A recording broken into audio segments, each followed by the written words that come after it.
morning, students. So let us continue. Today is going to be the 32nd session in the e-content series. So we shall go ahead with the topic kinetic theory of gases. In today's class, we are going to deal with the deviation of real gases from ideal behavior, compressibility factor and causes of deviation. So in today's class, we are going to deal with deviation of real gases from ideal behavior, compressibility factor, causes of deviation. Coming to the deviation of real gases from ideal behavior. Gases which obey gas laws are called ideal gases which obey gas laws or ideal gas equation, that is PV is equal to nRT at all temperature and pressures are called ideal or perfect gases. That is a gas which is going to obey ideal gas laws or ideal gas equation, that is PV is equal to nRT at all temperatures and pressures are called ideal or perfect gases. Almost all gases deviate from ideal behavior. That is, no gas is perfect, and the concept of perfect gas is only theoretical. Gases tend to show ideal behavior more and more as temperature rises above the boiling point of their liquefied forms and the pressure is lowered. That is, gases are going to tend to ideal behavior more and more as the temperature rises above the boiling point of their liquefied forms and the pressure is lowered. Such gases are known as real or non-ideal gases. Thus, a real gas is that which obeys the gas laws under low pressure or high temperature. So, a real gas is that which is going to obey gas laws under low pressure or high temperature. The deviations can be displayed by plotting PV isotherms of real gas and ideal gas. So when we are going to plot a graph between PV by nRT, when we are going to plot a graph between PV and nRT with increase in pressure, we observe the plot for different gases. So what do we observe here is, for hydrogen, there is going to be a steady increase with increase in pressure. That is the compressibility. That is going to be the compressibility factor, which we shall deal in the next slide or so.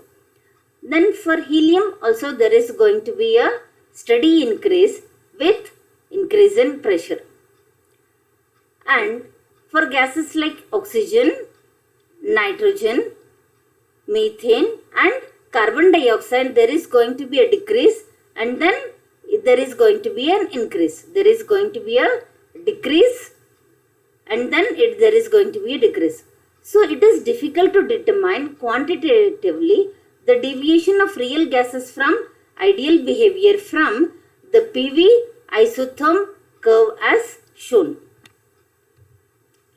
Coming to the compressibility factor.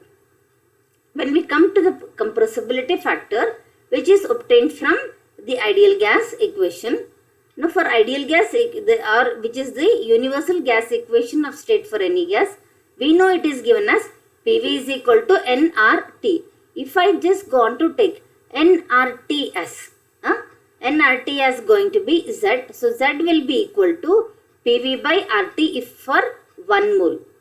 Z is going to be PV by RT. Or Z is even determined as actual volume by ideal volume. Z is also given as actual volume by ideal volume. Greater is the departure of compressibility factor Z from unity, more is the deviation from ideal behavior. If Z is going to be greater than 1, then the gas is going to deviate more from ideal behavior. Let us see certain conditions. When Z is equal to 1, the gas is ideal at all temperature and pressure. If Z is equal to 1, the gas is going to be ideal at all temperature and pressure. In case of nitrogen, the value of Z is close to 1 at 50 degrees Celsius. This is going to be 50 degrees Celsius. This temperature at which real gas exhibits ideal behavior for a certain range of pressure is known as Boyle's temperature, or it is called as Boyle's point. So the temperature at which the real gas exhibits ideal behavior for a considerable range of pressure is known as Boyle's temperature. Now the second case, when Z is going to be greater than 1. When Z is going to be greater than 1, then the gas is less compressible. If Z is equal to 1, the gas is ideal. If Z is going to be greater than 1, then the gas is less compressible than expected from ideal behavior and shows a positive deviation. Usually at high pressure, PV is going to be greater than RT. Next condition, if the compressibility factor Z is less than 1, the gas is more compressible than expected from ideal behavior and shows negative deviation, usually at low pressure. That is, PV is equal to, PV will be less than RT. So if Z is going to be less than 1, gas is more compressible. Another case, when Z is going to be greater than 1, for hydrogen and helium at all pressure, it shows only positive deviation. For most liquefiable gases, or which are highly soluble like ammonia and sulfur dioxide, show larger deviation from ideal behavior. That is, easily liquefiable and highly soluble gases like ammonia and sulfur dioxide show larger deviation from ideal behavior. That is, Z is much less than 1. For some gases like carbon dioxide show both negative and positive deviation. And to the end, let us see what are the causes for these deviation. The causes for these deviation is the postulates of the kinetic theory of gases. Two of the postulates of kinetic theory of gases must be taken, were found to be faulty. That is, molecules were considered as point masses. However, all real molecules have definite volume, which cannot be neglected when volume occupied by the gas is small.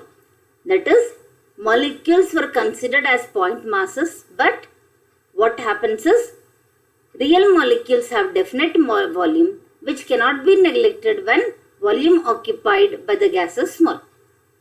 It was assumed that there were no intermolecular forces of attraction between molecules. But in fact, when pressure is going to be more, when molecules come close by, what happens is intermolecular molecular forces of attraction comes into picture. And this cannot be true, as otherwise gases could not have condensed into liquid if there were no intermolecular forces of attraction.